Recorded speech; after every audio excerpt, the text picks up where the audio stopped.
Psychedelics Weekly. Today, your hosts are Joe Moore, me, and Alexa Jesse. How you doing today? Good. Still recovering from last week. It was, very exciting. I'm looking forward to diving in, but definitely still very tired. Yeah, I bet. It was quite the situation we had on our hands.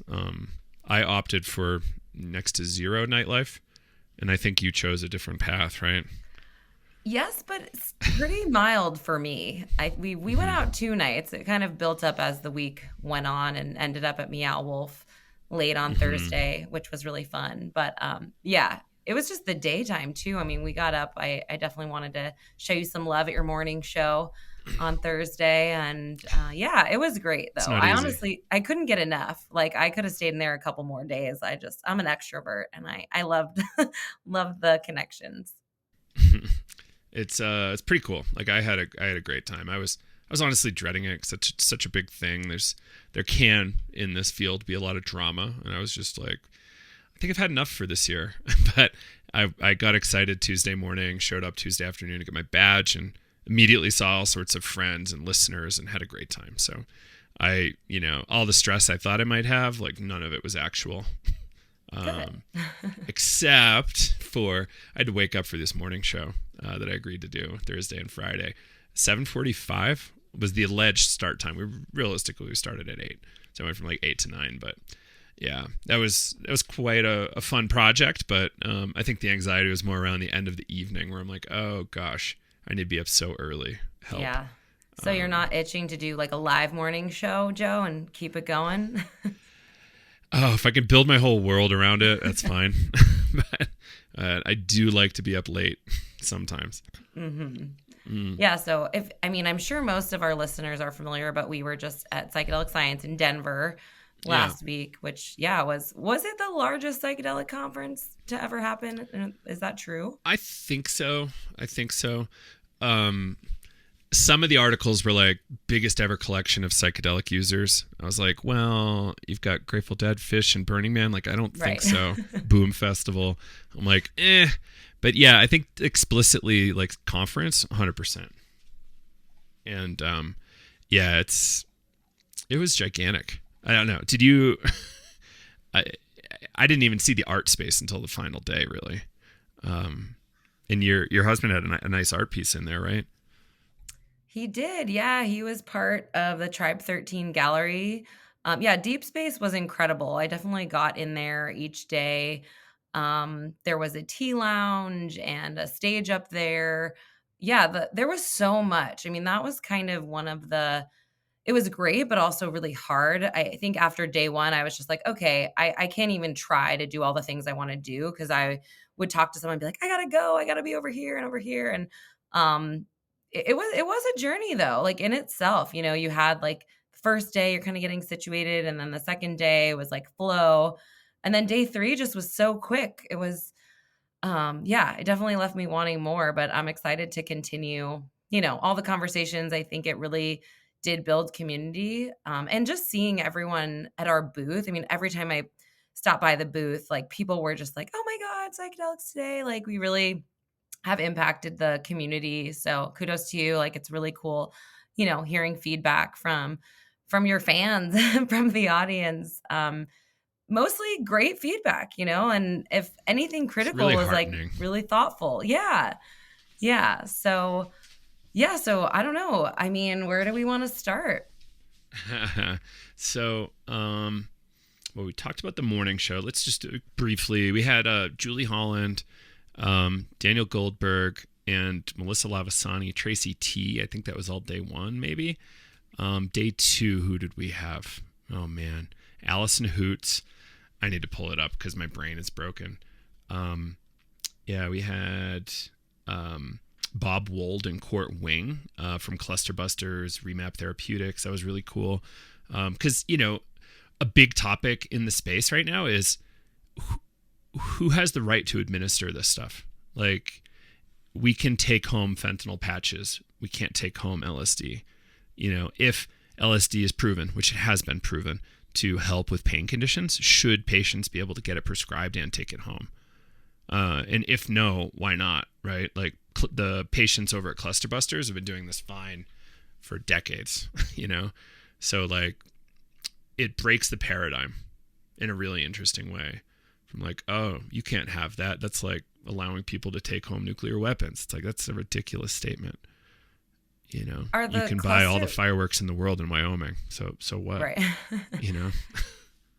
Is Clusterbusters specifically working with LSD, or they work psilocybin and LSD? Some of the people are using DMT vapes now. It's interesting, but you gotta, who's the person that really wants to take vaporized DMT 6 times a day forever? Not many people is the answer. But so they're hopeful around some other meds like 1-bromo, 2-bromo LSD, but psilocybin and LSD seem to do just fine for folks. It doesn't work for everybody, but it's greater than half of cluster headache people, I believe, get a good result. And once they use psychedelics to treat their pain and see a result, they're no longer killing themselves, even if they have the pain. Like a lot of these headache sufferers kill themselves for real. They call it suicide headaches, not just cluster headaches. So as soon as they see the psychedelic window, they're like, oh, there's hope. And I don't need to just terminate myself right now. So I thought that was a really big thing. And Bob Wold did really well with that.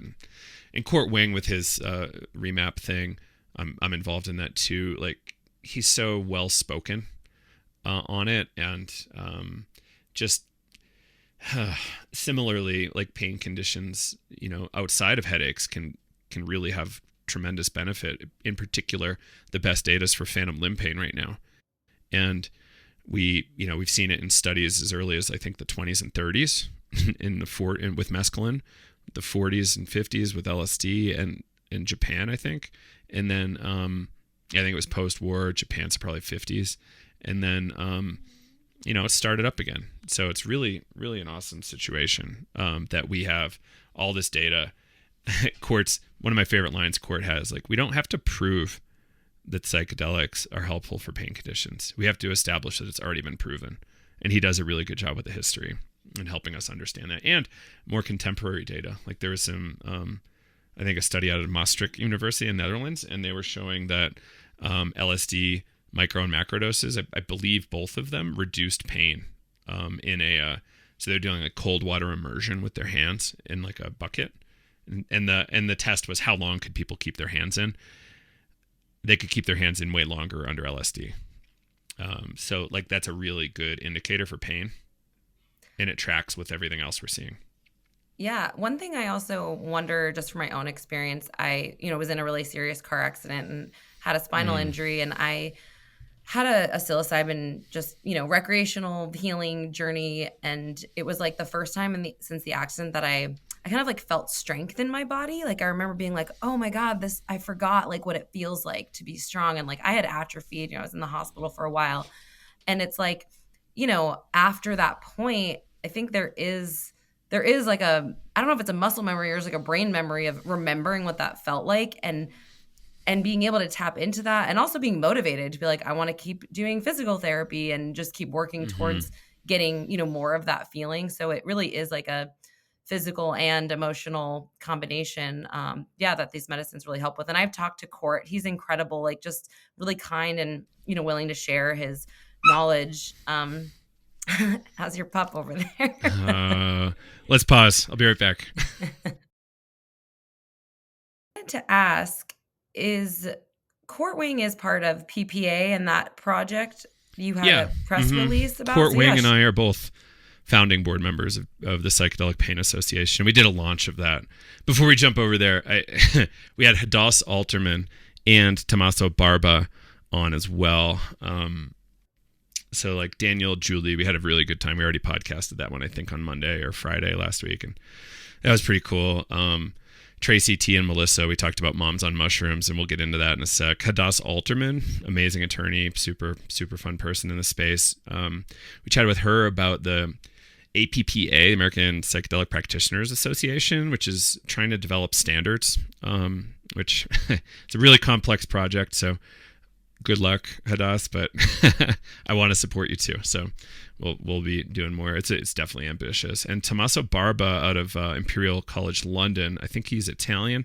He's doing sexual wellness research with psychedelics, which is really fun, and had some really great things to say about his research. I really hope I can watch his presentation. I did a workshop with him in Wonderland in Miami, and that was really good. Learned a lot.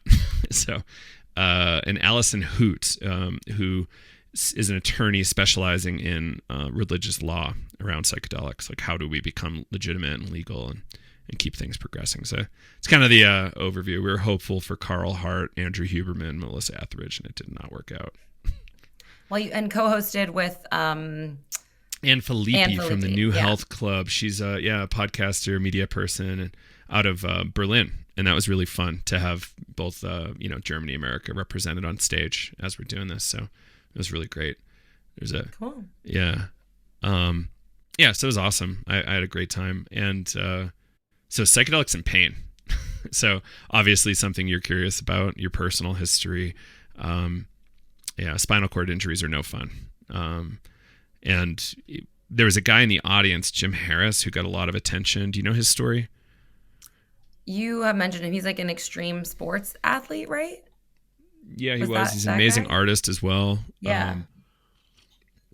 I forget exactly the injury, but I think he was like kite surfing or like mountain kiting or something in Chile or Argentina, and had a pretty serious spinal cord injury. He was paralyzed effectively for a long time. It wasn't a complete tear. Like, he still had some connectivity. He's doing tons of rehab, and I think he ate mushrooms or LSD at a festival, and he started to be able to move his feet. And then I think he figured out a way to, keep progressing in that way. There's something about like psychedelics being a signal booster for neurons in a way. Like, once we have clean signal, we've kind of like cemented those clean signals. Like, a lot of things can clean up if there's capacity and if the routing can work. So we can like generate new pathways, etc. Dendritic arborization. There's so many interesting things. It needs to be studied way more. Like, it's not like we have a cure for spinal cord injuries, but there is a hope that it can definitely be of service to that population. Yeah. So what is the PPA like doing? I mean, what was the launch all about?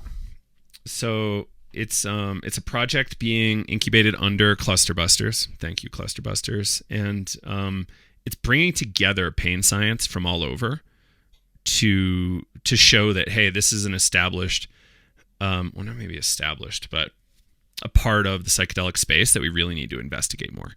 And it's woefully underpopulated by neuroscientists and pain scientists. Like, a lot of pain doctors are there, a couple pain scientists, but we need more. We need a lot more. And so the idea is, how do we get more people to share their resources so we can develop treatments all together? Court has done an extraordinarily thorough job reviewing all of the literature out there on pain and psychedelics, and he keeps finding new articles, and he's putting together kind of a public pain bibliography to make it easier for pain scientists to jump in, understand the literature, and see where they want to go. So that's a big one. We're also developing kind of an open source course for people to be able to integrate pain training into their retreats or hospitals or whatever kind of training they're doing. So people will just have access to that for free. So that's going to be awesome. We're hopeful that we can, just keep building momentum, bringing people together for the cause. The number 2 cause of disability in the country is migraines. Wow. No, I had no idea. My dad has migraines, and he's been giving himself shots in his leg for as long as I can remember. And yeah, they're debilitating. I'm definitely curious to see how the research progresses, and if there's, if it has to be macrodoses, or if there's, ways that microdosing can support. Yeah. The data so far shows that microdosing can help sustain the relief from the macros. So it's kind of like intermittent macro dosing with like a lot of microdosing in the middle. That seems to be the best route generally, according to what I've read. So I forget whose study that was. Again, I feel like it was out of the Netherlands, the Maastricht guys. Maastricht seems to be like the leader right now in publishing amazing pain. And non-therapy related stuff, which is cool. Yeah. I don't know if that's accurate. It might be. Tell me about okay, so who else was there at this thing? So we got funding to kick off that project from River Styx Foundation. Thank you, Cody and Magali. It's really, really awesome working with those two. Magali's been an amazing resource, like helping develop the whole thing. So just endlessly grateful to be involved and can't wait to see what we can put together. So Moms on Mushrooms, what was that one all about? Yeah, so I got to meet Tracy T in the flesh. She's awesome. And her and Melissa Lavasani started a project called Millions of Moms. And on Thursday morning, like about 100 moms, there were a lot of moms, a lot of women and allies who gathered out front of the convention center, and they had some local news there. It did make the local news, but basically she had a lot of different moms in the space. Gina Wenzel, came and spoke a bit, and really just moms like telling their stories about how psychedelics have made them better moms. And it was just really inspiring to see. I mean, her goal is that in a year from now, they're going to have 1 million moms gathered in DC, and really just to normalize and destigmatize, moms using this medicine. And, it was really beautiful to connect with the movement and with Tracy as like a future mom, and was talking about like that, future moms on mushrooms. I was like, I'm going to be a future mom on mushrooms. And like, I want that to be cool, So, so that's going to be a subset group in the works that I, hope to participate in. Just even like, I've been preparing for motherhood with psychedelics. I've been, doing a lot of womb trauma and healing, and just don't want to, and just therapy in general to like prepare my mind and my body for that huge task of bringing a human into this world. So yeah, it was really cool to learn more about their movement and really just see all the women banded together. So I'm excited to see where it goes. I think they got a lot of momentum at that event, and if I can, I'll be there in DC, next year, whenever that happens. So yeah, it was. Did really they pick great. dates yet? I don't know. I don't think so. Tracy T was talking when we were doing the morning show about a chance encounter she had with another mother at the conference. And they just kept saying, we're not doing anything wrong over to each other. We're not doing anything wrong. Yeah, I love that. I was like, not like I'm a mother, but, being dog dad, like, 2 months into raising a dog and just seeing how much like unsolicited advice you get. I can only imagine how much worse it is as a mother. And I've seen it. I've seen my friends who are pregnant getting crazy amounts of unsolicited advice. I'm like, good grief. Not only that, like judgment. Yeah. Too, yeah. right? So there are some interviews on like, I think it's like the local, 9news.com from out of Denver, where you can kind of watch the rally a bit. But it was really cool. It was, very grassroots and felt impactful. So yeah, I was just kind of bopping around the conference, like trying to feel into what, I was called to. But yeah, some of the things I got to see in addition to that were, I saw Ayize Jama Everett, his panel, and he also... Did you see the film? I caught a really short amount of the film. It was completely packed to capacity. I had to like weasel my way in. I was like, I'm pressed, please let me in. But yeah, it was incredible. I heard amazing things about it. It's called, I think, A Table of Our Own. I hope I'm not getting that wrong, but it is A Table of Our Own. Yep. So yeah, I saw him speak on a panel prior to that with Andre Lamar, Kiara Locke, Dr. Darren Smith, and it was called Awakening the Soul: Lessons and Insights on Psychedelia from Black Spiritual Leaders, and it was really empowering and beautiful. Ayize is an incredible speaker. I hadn't met him, in person. We'd have talked, and I know he's a friend of PT's, and it was just really cool to see him and learn more about his film. So whenever that comes out, you got to check it out. And then I also attended a breathwork class by the East Institute. They had a really cool like ceremony, sacred, room. And I had like 30 minutes to drop in. And I know I've never really talked to you about my breathwork, experience. I don't have a ton. I've taken some, hour-long classes and done some online. But it was pretty powerful. Like I walked in being like, I have 30 minutes. I need to drop in. I feel crazy here. And like, I was tingling, within 10 seconds, and I was crying after 10 minutes, and had actually a really profound spiritual healing, visit from my grandfather. It felt like, I don't, I'm a very spiritual person, and I believe those insights, whether they're in our minds or beyond us, it doesn't really matter, if they feel real and healing. But yeah, I had an amazing experience, and it was really great to tap into that, in the conference, just because it was so crazy. So yeah, I mean, I don't know all the ins and outs of breath work, but it was beautiful. It was a really great, what was the breathing intimate like? circle. It was in through the nose, 2 breaths, and then out through the mouth, a single breath. Like like that. Mm-hmm. How do you feel about that? That's fine. It's like, so one of the things about this stuff is if breathwork works, it doesn't really matter how you're doing it. Usually, like, something's going to happen. In my world, it's like the holotropic transpersonal world. It's like no pause at the top and bottom, and move a lot of air, move more air than normal, right? So it doesn't matter about nose or mouth or whatever. Okay. Yeah. So, like, there's reasons why people do different structure for breathing. What one of the funniest parts with our breath work is, like, people get so in their heads about, am I doing it right? It's like, are you moving more air than normal? Yes, you're doing it right. And are you not keeping it like all the way at the top of your lungs, like you're hyperventilating, like you're actually getting in there, hitting some of the residual capacity of your lungs, and just keep it moving. So yeah, like I love that they were bold enough to do it in a very crowded environment like that. Like, that's not how I like to show up with my stuff, but if you're trying to like get people into your world, like, that's one way to get somebody an experience, right? Yeah. 'Cause, you have a visitation from your grandfather, and then you go right into like trying to sell.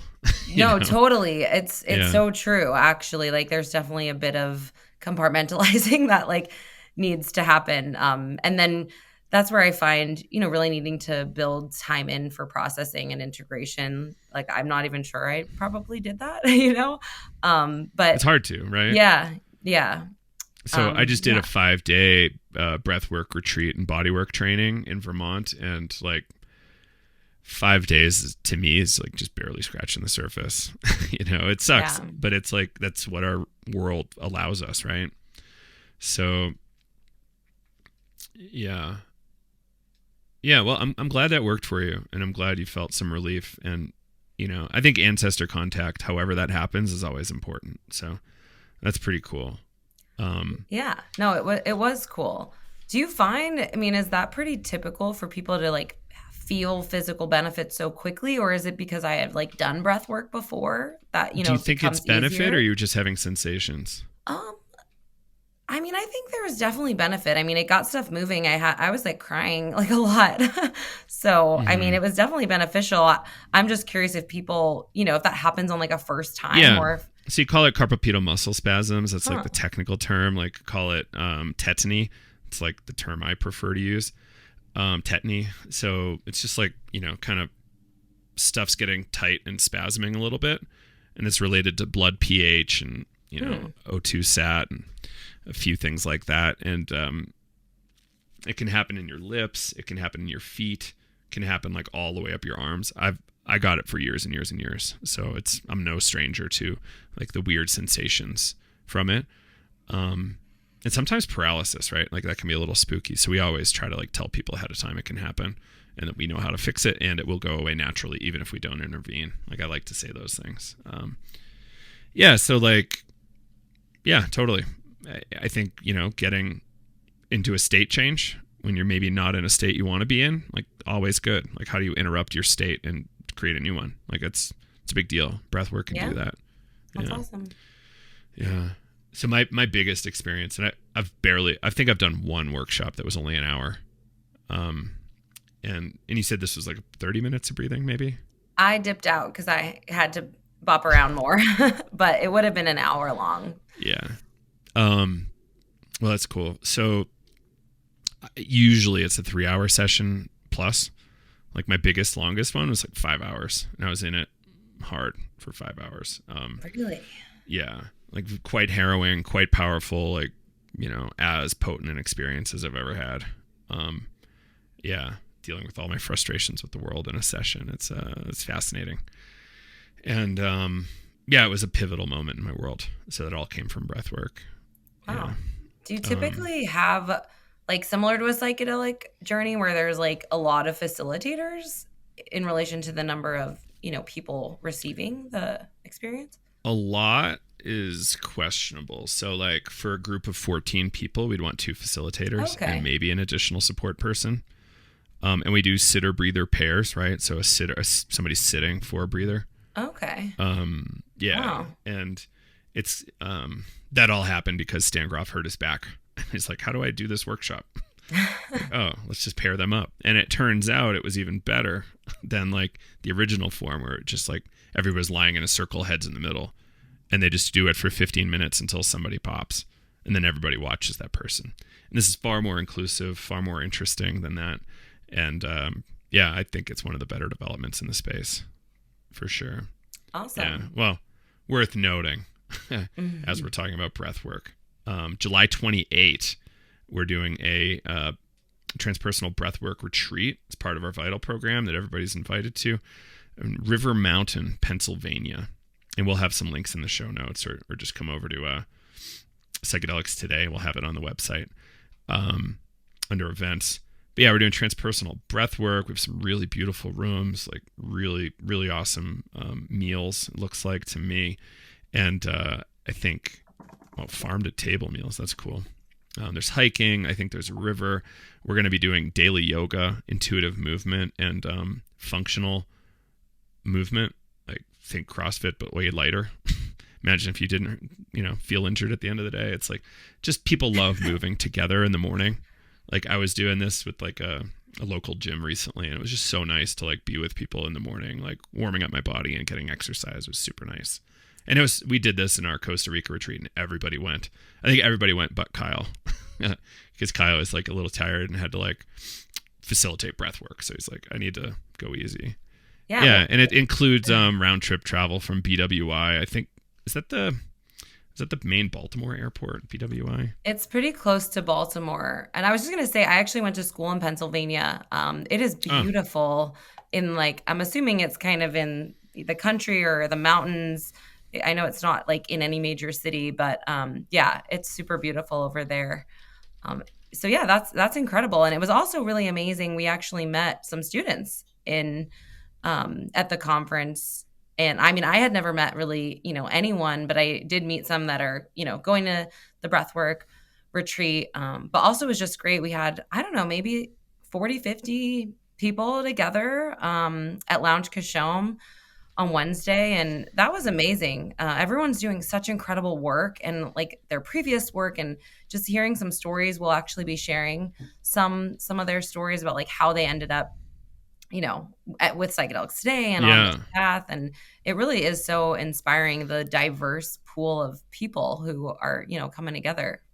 This was your first real experience with Vital students, right? Yeah. That's cool. Like what, you have any observations?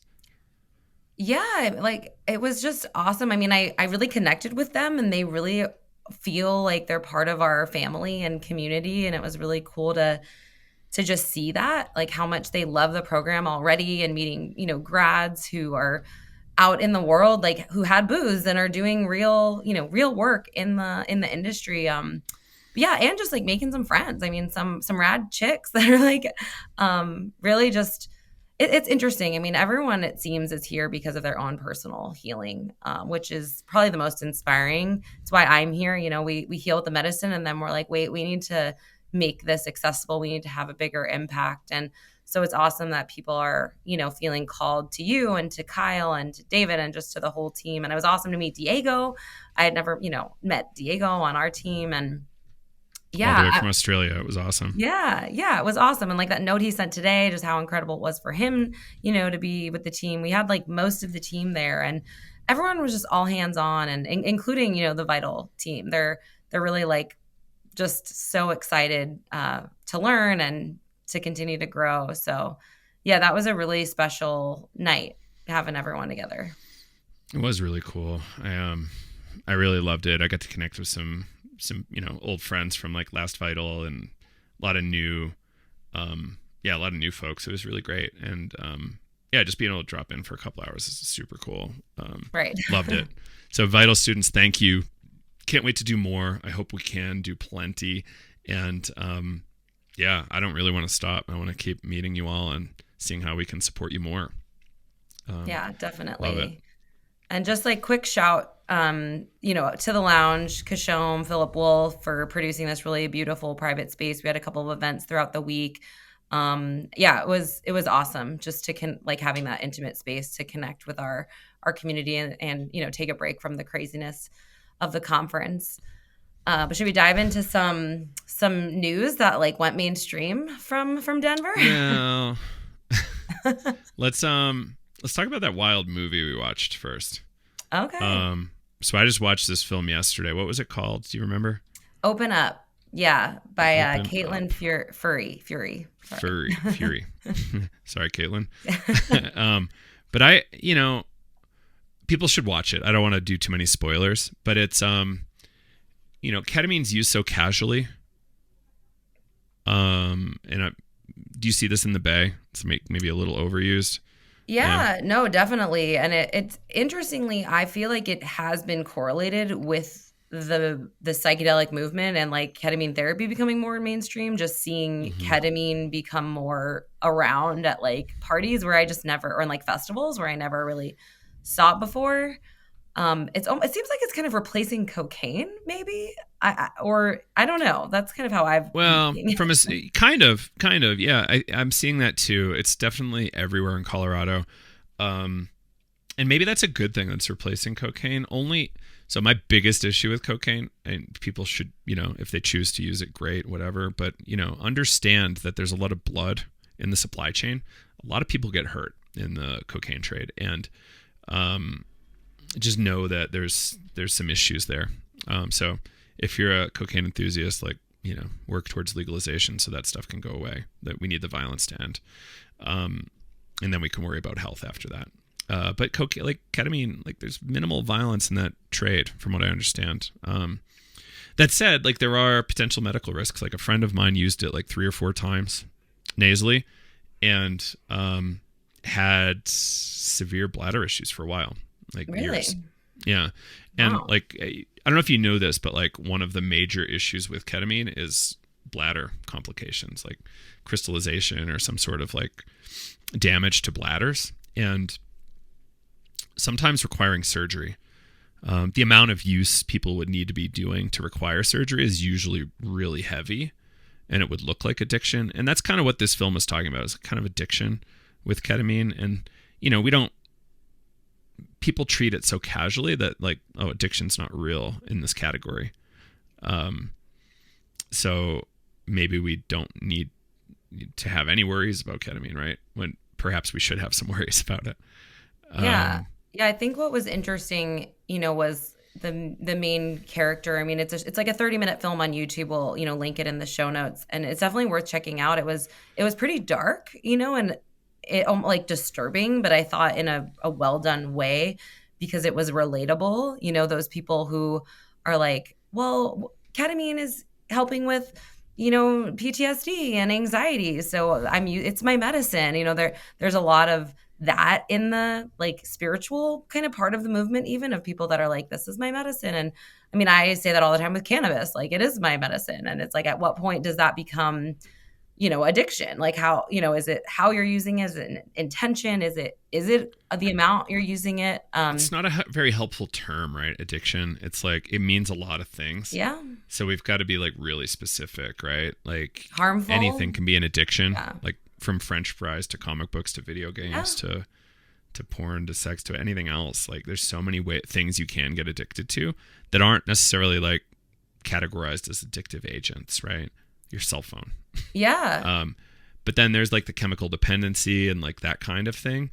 And then there's just the behavior, right? Some people just love rolling joints and smoking.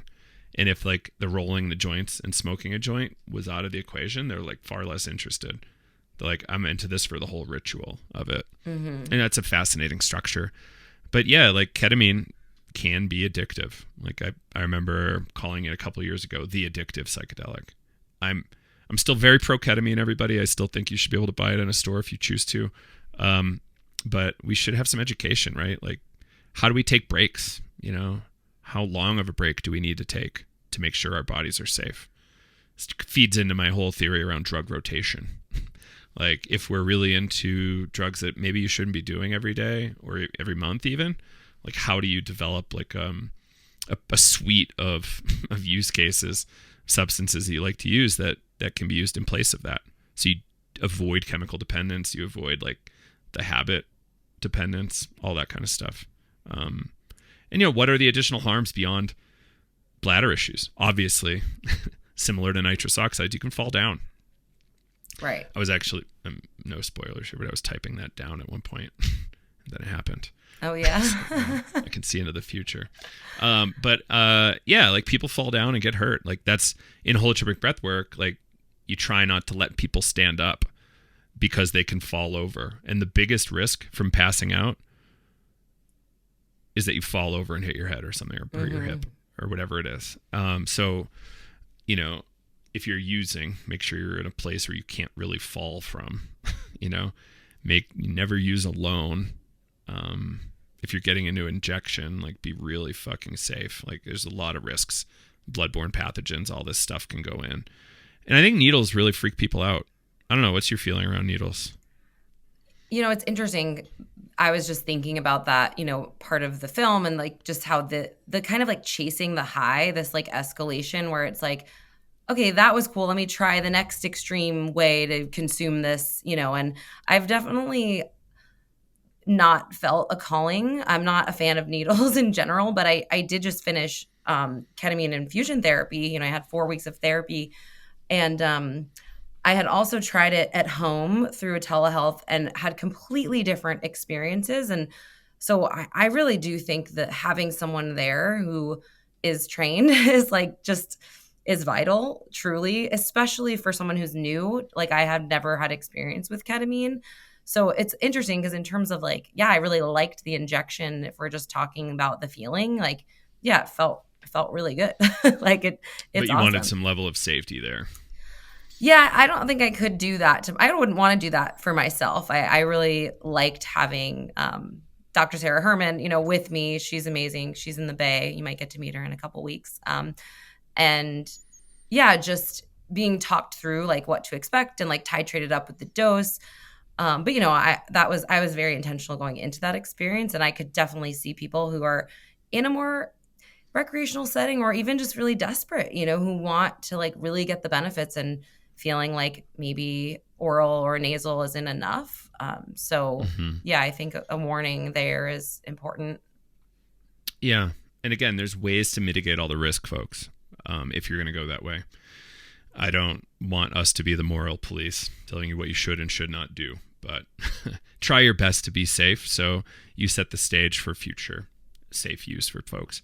So anyway, like I think that's kind of what Caitlin was trying to do with the film, was kind of say, hey guys, like it's a little overused and it can get a little ridiculous. And people probably aren't talking about their problems enough. So here's an analogy, and I think I've used this on the show before. So where I live, there's a lot of avalanches. People die in avalanches every year out here. And far more people trigger avalanches than are ever killed in avalanches. And what happens is when you trigger an avalanche, often there's a little bit of shame that, oh, I didn't do this right, and I don't want to be embarrassed by like the people I look up to, my community, etc. So you keep it quiet. When you could share the story with the state, who has a lot of researchers, and it actually contributes to the science and contributes to everybody being safer. Helps with forecasting, understanding all of it. So similarly, it's better to talk about your things than not talk about your things, because it contributes to everybody's well-being. And we should be doing that. We should not have this shame. Like, if you did it wrong, so what? Like, grow up, like learn from it and move forward. Like, you're digging yourself out of, and all of us are digging ourselves out of again, a multi-decade, multi-billion-dollar war on drugs, and it's not going to be done anytime soon. And because the government's not educating us, we have to educate ourselves and each other. So it's a team sport. Yeah. Yeah. So, all right. Let's talk about the news. So there's a little bit of coverage on MAPS.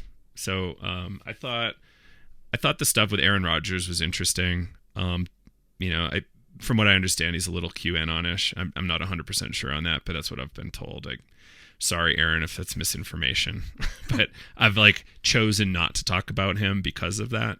People have told me that in the past, but some people said it really changed their world just hearing him get interviewed by Aubrey Marcus there. And the biggest takeaway for me was there's hundreds of professional sports people talking amongst each other and getting these treatments. And so they keep it secret so they can keep their jobs, right? Aaron Rodgers, MVP multiple times. I don't know if he's won one of these sports ball super cups or not, but he, I know you used to work in sports, so I thought you'd like that. So, he feels comfortable. Like, I'm not going to lose my job. I'm going to be able to keep staying employed, and he can come forward and try to be a role model and say, hey guys, you should kind of address your demons. There's this guy, Daniel Ponerman, I think. He went, he was an agent for a long time. I think he still is. And he was sharing with me how crazy some of these folks' worlds are.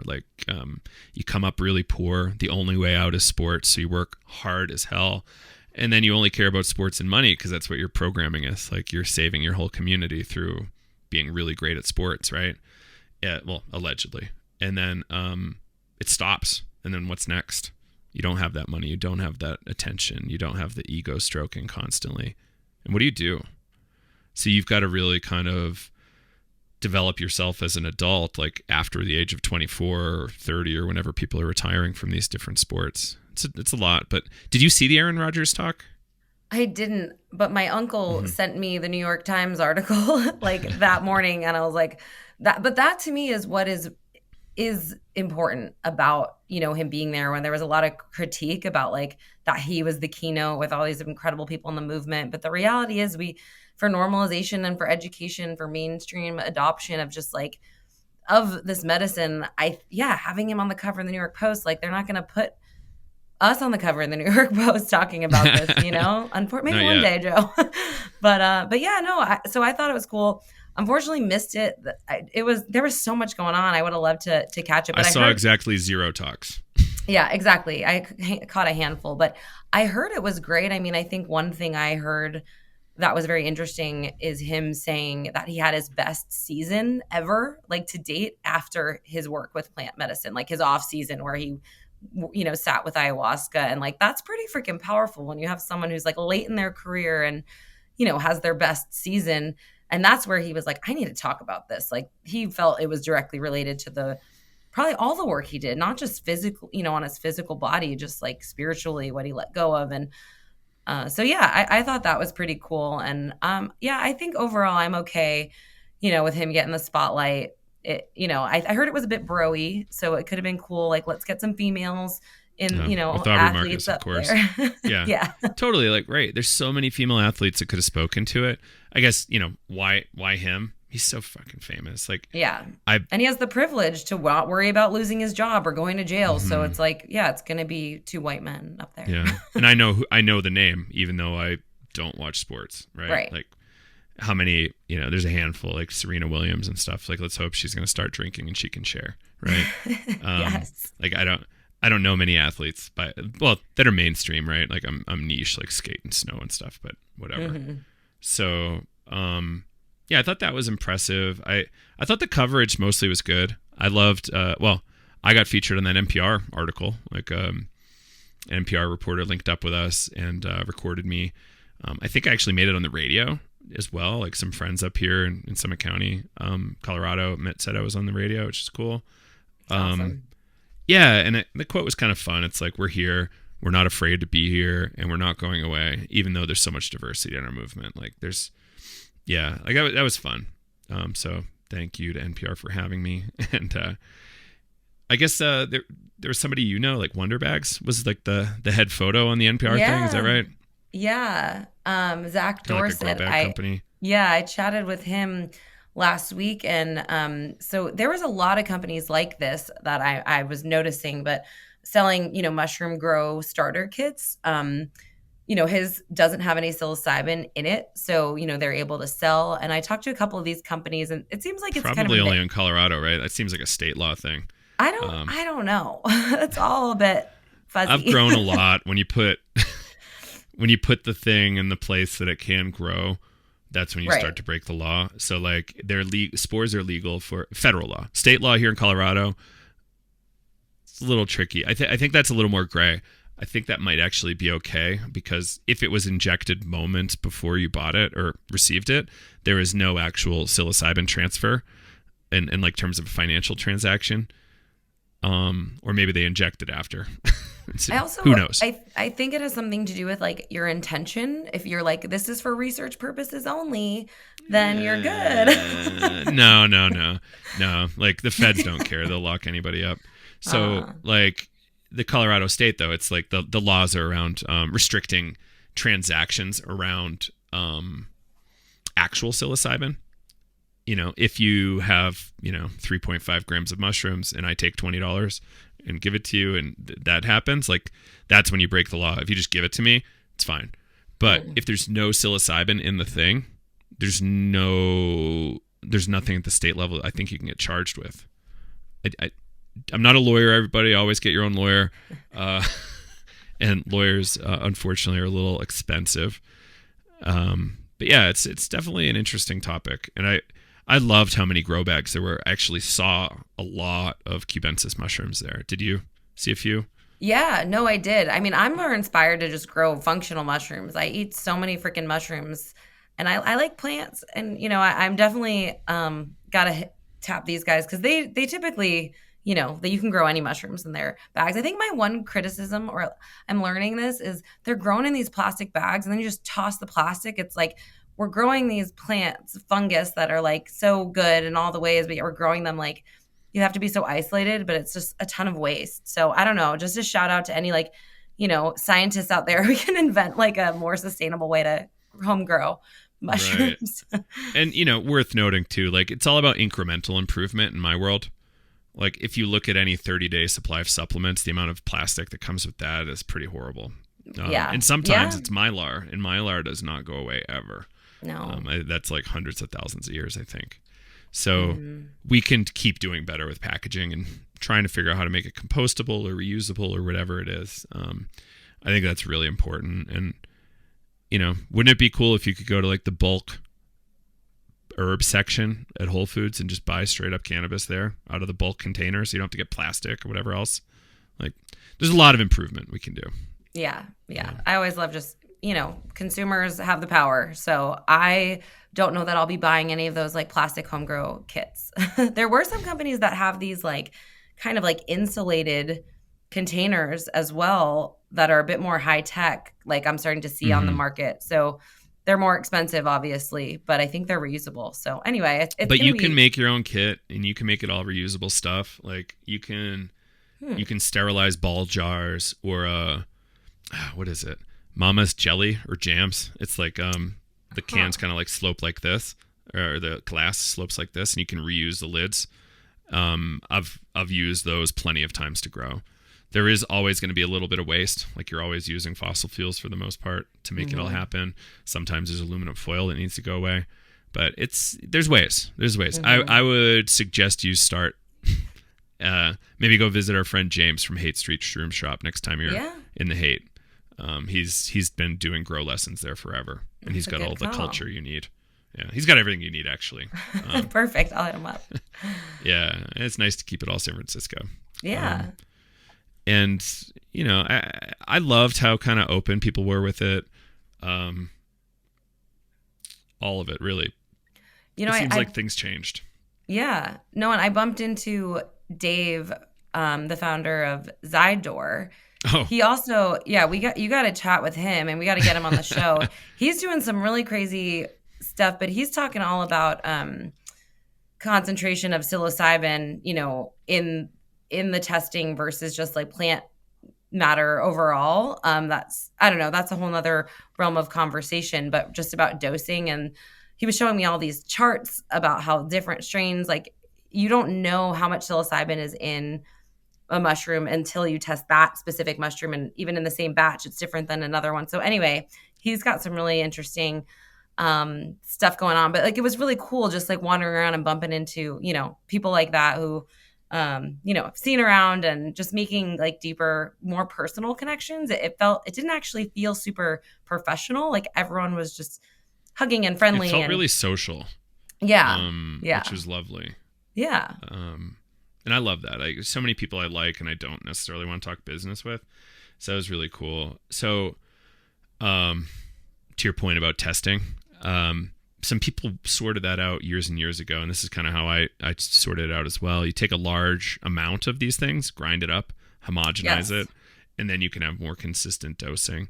Our culture values consistent dosing for the most part. Like some people don't generally. But I think it's really important that we consider really careful dosing. It's a really important way to reduce risk and harm and accidents, right? Like that time I did 10 to 20 hits of acid. Like if they were all just like little candies, that accident wouldn't have happened. I would have known how many I was eating, right? That was on one tab? There's 2 drops of liquid. Wow. Some people dose their liquid really strong. Interesting. Yeah. So yeah, that was actually one thing I will say. There were definitely a lot of samples being shared around the event, and some were really great at like labeling and explaining, and others were like little baggies with the piece of tape on it that were like, this is a strain of this. And so yeah, it's a little problematic. I would say.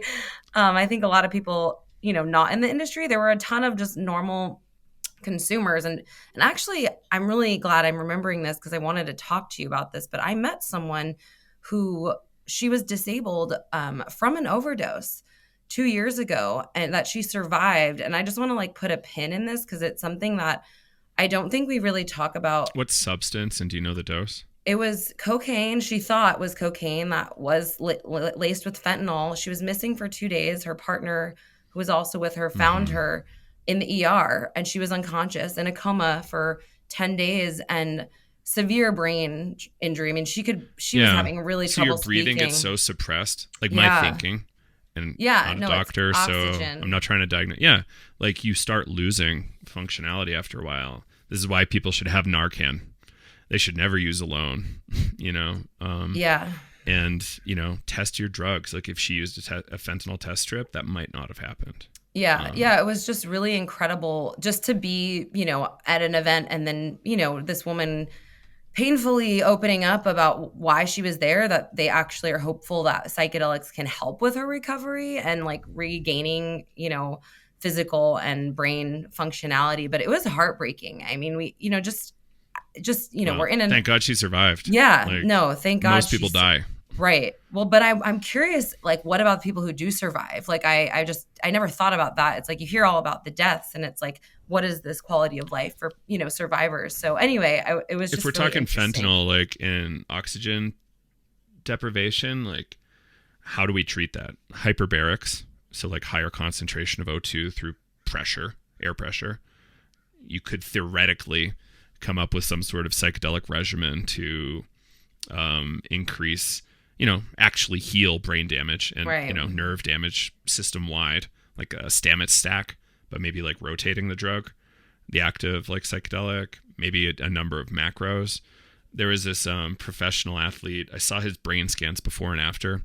It was like he had the worst brain damage imaginable in these images. And he started using ayahuasca, 5-MeO, and a few other things, and all of a sudden his brain's back online, and like the brain scans are, the new one looks perfect. Again, like we should always be critical of stories like that, because how much better would it be if like a university actually published on this, right? Than me telling some like kind of hippie hearsay story, right? So there's room for people to recover from serious damage. But that said, how much recovery? How soon? Like we don't want to give false hope either to folks. Yeah, no, it was sad, but also inspiring that, they flew out from like Tennessee, to be Hmm. at this event. And so I think, it's easy for us in our bubble when we're talking to a lot of industry folks, to realize that this, the Aaron Rodgers that are getting out there are making this movement more accessible for people who just aren't finding, the Psychedelics Today podcast, Hmm. on their own channels and networks. So yeah, it was cool to just interact with people who were just there to learn and who did get to attend all the talks and weren't just networking. So it was really inspiring. I think overall, I know they put a ton of work into it, and I'm excited for more time to gather. Hmm. It's gonna be good. Yeah. Yeah. Um. So last bit of news, and then we can kind of wrap up. So, what is this FDA thing? They just issued their first draft guidance on clinical trials with psychedelic drugs. And this just happened on the 23rd. So what was that, like Friday while we were at the conference? This came out? Hmm. Yeah. So it's pretty interesting. So I haven't had a chance to work through all of the guidance yet, but what this shows is that the FDA is willing to say, okay, yes, we are curious about psychedelics as medicine. I think there's over 160 open clinical trials registered with the FDA with psychedelics. So they're saying, okay, like, how do we design these studies better for safety, better science generally? Like, how do we know our placebos are good? How do we know our blinding is really great? Like, a lot of stuff like that. So they are accepting comment. So if you're somebody that understands clinical trial design, has been part of some clinical trials, and has some feedback for the FDA, they're listening. And you've got till what, August, I think. I think it's usually a 60-day window. So 60 days from June 23, so probably like August 23 or so. You have a window to comment. So get on it, like read their recommendations and see if you can contribute. I'm going to, like, I hope to get some more attention on this as well, because I think everybody in the space should really be contributing, especially if you're at a biotech and understand this stuff. Like, is Benadryl really a good placebo for LSD? Like, probably not. Yeah, I'm curious because the guidelines applied to psilocybin, LSD, mescaline, DMT, and MDMA as ketamine, but not ketamine. Do you have more like of an insights as to why I think ketamine the was High left Times out? article touched this nicely, and it also kind of like critiqued esketamine, Spravato specifically, because Spravato is so damn expensive. And some clinicians actually think regular ketamine works better for treatment-resistant depression. So this is probably only for drugs for psychiatric indications that have been approved for psychiatric indications or plan to be. Like, ketamine never has been in the pipeline for a psychiatric drug, as far as I know. It's an anesthetic primarily, and that's its approved indication. Drugs often don't get two approved Got indications. it. Like, Yeah, who's going to interesting. spend the money to bring like ketamine through the FDA when it's off label? They can't make any money, and it costs so much money. Makes sense. Hmm. Yeah. Yeah. So that's my thinking. I wish they would have included ketamine, but um, you can't win them all. Um, Maybe what happened is like Johnson & Johnson pushed back or something. All right, sorry about the technical difficulties, everybody there. So I think we covered most everything. So read up on this FDA comment thing, especially if you have experience with clinical trials or have some psychedelic experience and would like to give the FDA feedback. I think that would be really helpful, so that we can get really good regulations on like FDA approved clinical trials for these drugs. So check it out. Link in the show notes. All right, I think that's it, Alexa. How do you feel about that? Yeah, that was great. Thanks for listening, and we'll see you next time. Some ads first. Just when they think they're getting away. Oh. So again, we have Navigating Psychedelics coming up. We didn't get to talk about it at the beginning. Navigating Psychedelics is our kind of for a long time, it's been our flagship program. Vital has now become more comprehensive, but this is a 9-week live supported 47-hour training program. We have courses starting on Wednesday, July 12 and Thursday, July 13. So if you want to develop your network, find connections all over the world, get new friends in the space, like get a really good fundamental set of understanding about psychedelics, come join us for Navigating Psychedelics. It's really awesome. I love teaching it. I won't be teaching this round, but if you're lucky, I'll drop in for a couple. I'm actually probably going to figure that out. I love it. Kyle's teaching this one, right?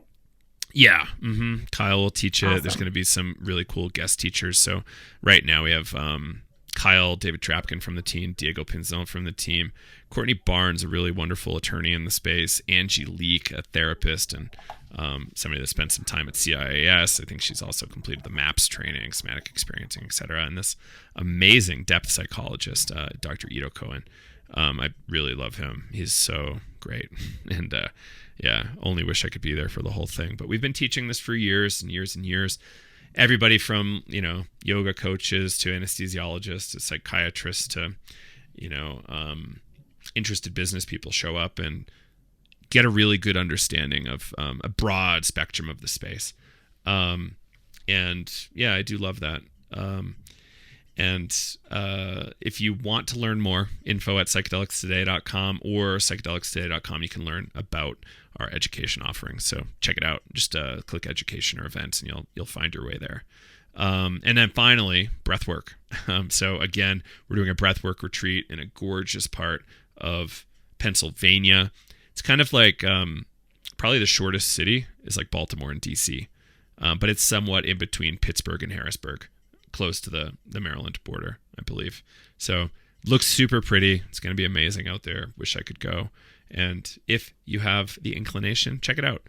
Again, psychedelicstoday.com to learn more. All right. I think that's it, though. Finally. All right. Thanks, Alexa. This is fun. And we'll see you all on the next episode. Joe Moore, Alexa Jesse, signing off for Psychedelics Today. Bye-bye.